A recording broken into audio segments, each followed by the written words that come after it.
GoForThe2.com. It's week number 5 of the college football season. I'm going to get into my predictions in a couple of seconds. I just want to remind everybody this coming Friday, September 27th, on BlogTalkRadio.com, my co-host and I, former Georgia Bulldog wide receiver Corey Allen, we're going to break down the marquee matchup in the SEC between the 6th-ranked LSU Tigers and the 9th-ranked Georgia Bulldogs. You have to check it out. We're going to get into both sides of the ball for each team, give a breakdown of the marquee matchup. So stay with us this coming Friday at 2:30 p.m. on blogtalkradio.com, the NCAA Weekly Blitz Show. Check it out. Let's get right into the predictions for this Saturday. Fighting Illini at home against Miami of Ohio. Miami of Ohio struggling to put points up on the board. They're 124th in the nation in points scored, only averaging 7 points per game.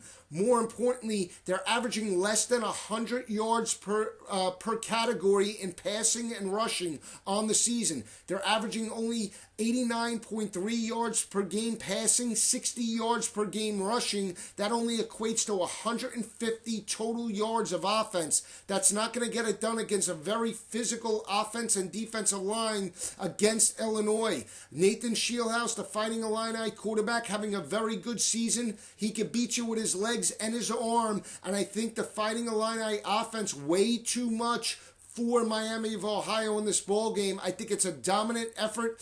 Illinois picks up the victory 48-3 at home this coming Saturday. The marquee matchup between Georgia and LSU. I'm not going to get too much into depth on it. We're going to talk about it Friday on the Blog Talk Radio show, but let's talk about both sides. Georgia, they're averaging 360 yards per game through the air with the arm of Aaron Murray.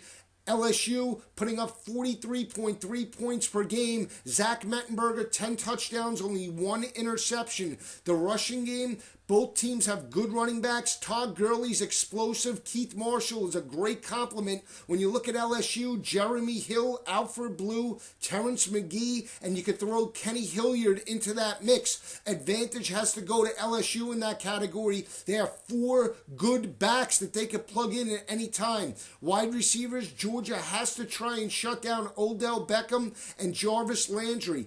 Between the both of them, 10 touchdowns. That's all of Zach Mettenberger's touchdown passes on the year. So the Georgia secondary going to have a tough task in this ball game.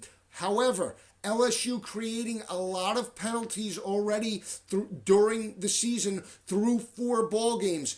33 penalties through 4 ball games already. That's an average of 8.25 penalties per game. You cannot have that in a big matchup in the SEC. When you look at Georgia, they're struggling in the kicking game. Last week gave up a kickoff return for a touchdown, 99 yards. They gave up a pump block for a touchdown, so they're struggling. But in this spot, the home team does have a significant advantage. I look at LSU right now. This is really their true first road game of the year against TCU on a neutral field site. Mettenberger and Murray did play together in 2010, but I like the home team in this matchup, and I like the more disciplined team, not creating a lot of penalties. I think Georgia wins a very hard-fought 20-13 ball game. I'm calling for a low-scoring game in this matchup. Georgia gets the victory, but it is not easy. 20-13 over 2 evenly matched ball clubs. I like Georgia, though, to win a low-scoring affair, 20-13. Let's talk about another marquee matchup. Oklahoma facing Notre Dame. Oklahoma 1-9 against Notre Dame with their last victory in South Bend, 1956. To me, this is the best defense that I've seen all season. You could throw the SEC in there. You could throw any conference you want. I've been very impressed with the Oklahoma defense. Very physical at the linebacker spot, very physical at the corners and the safeties, and they're able to rush the football. They're averaging 271 yards rushing per game. That's 16th in the nation. When you look at Notre Dame, as Tommy Rees goes, so does that offense.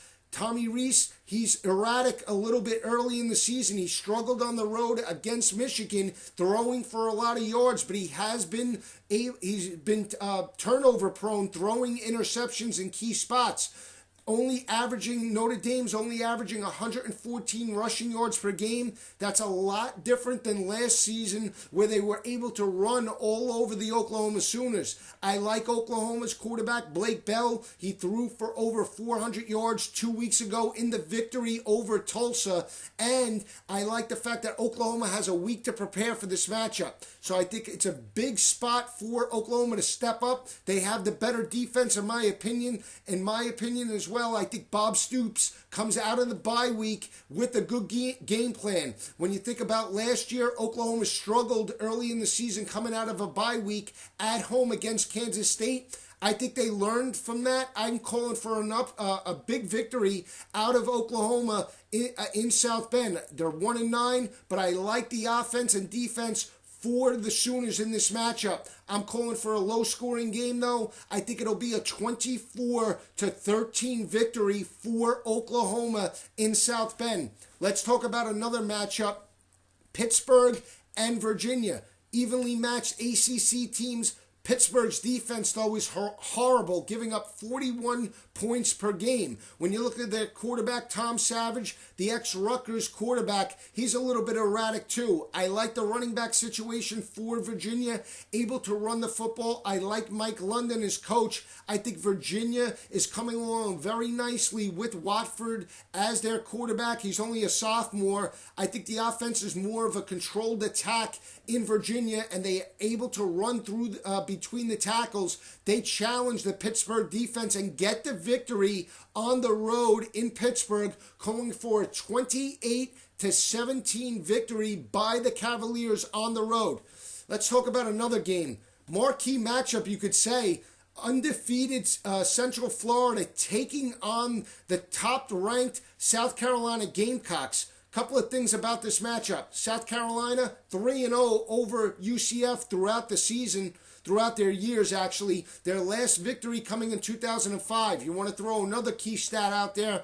It's that Steve Spurrier is 47-0 against non-BCS opponents. That's an amazing statistic. Both of these teams have a bye week. Who's going to come out of the bye week fresher with a better game plan? I think it's UCF. They have a very good, underrated quarterback in Blake Bortles. They have a very solid running back in Storm Johnson, the ex-Miami transfer. He's able to run between the tackles. I have not been impressed with the South Carolina defense, and I think Central Florida, their wide receivers, they have 4 solid wide receivers that started from a year ago. Perriman and Godfrey impressed me, the ex-quarterback. They're able to stretch the defense of South Carolina. I'm calling for an upset. This is the biggest game in UCF history in the last 10 years. I know that when they beat Georgia in the bowl game, I'm not counting that. I'm counting this victory over South Carolina with the old ball coach coming to town in Orlando as the upset of the weekend, and this is the biggest victory by George O'Leary and his staff. It'll be high scoring. It's a 31-28 UCF victory over the SEC and South Carolina. I'm not sold on Connor Shaw so far. They jumped up 2 weeks ago against Vanderbilt 28-0. They had to hold on. I like UCF in this matchup 31-28. Let's talk about another game right now. Talking about Alabama and Ole Miss. Alabama not playing as cohesive as many would like, as Coach Nick Saban would like. They struggled a little bit on both sides of the ball last week against Colorado State. Jim McElwain was the former offensive coordinator for the Alabama Crimson Tide. But when you looked at the press conference last week, A.J. McCarron cited some communication problems in the victory over Colorado State. Nick Saban, I know he's not happy with the way the offense and defense is playing, but they're going to step it up this matchup.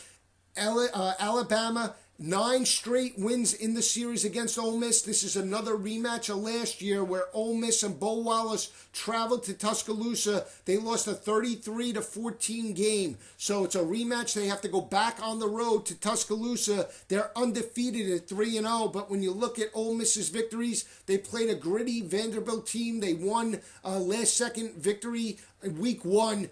over Vanderbilt. They didn't play anybody in week 2, and then they beat up on Texas. How good is Texas? In my estimation, Texas not very good. Defense is one of the worst in the country. They don't know how to tackle. I'm sorry to say that, but not very physical defense. If it's one thing Alabama does, it's they tackle. They don't allow many yards after the catch. I'm not talking about big plays. I'm talking about the ability to wrap up and tackle opponents. Alabama's a very physical team and a very physical defense. You could say what you want in the victory over Texas A&M, that they surrendered a lot of yards, but if it's one thing Alabama does, they create turnovers, and I like Alabama to dominate in this ball game at home. I think you'll see A.J. McCarron's best effort. I think you'll see the fans, being that it's an SEC environment, get into this matchup, and I'm calling for a dominant Alabama victory at home.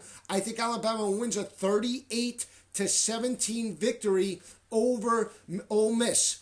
Let's talk about another game. It's in the Pac-12. When you look at Arizona State and USC, very evenly matched. I've been down on USC over the last couple of years, but I've been down on them with Lane Kiffin as coach. They're struggling on both sides of the ball. When you look at Arizona State, I thought they would challenge Stanford and get the victory. They came on a little bit too late in that matchup. They were worn down early by the Stanford running game. When you look at Arizona State's defense, they're surrendering 176 yards per game rushing. When you look at the USC offense, they're able to rush the football, averaging 174 yards per game. Trey Madden, very solid back. Silas Red, I think he's a little overrated, but he adds to the mix for USC. I think USC grounds out of a low-scoring victory in Arizona against a defeated Arizona State team.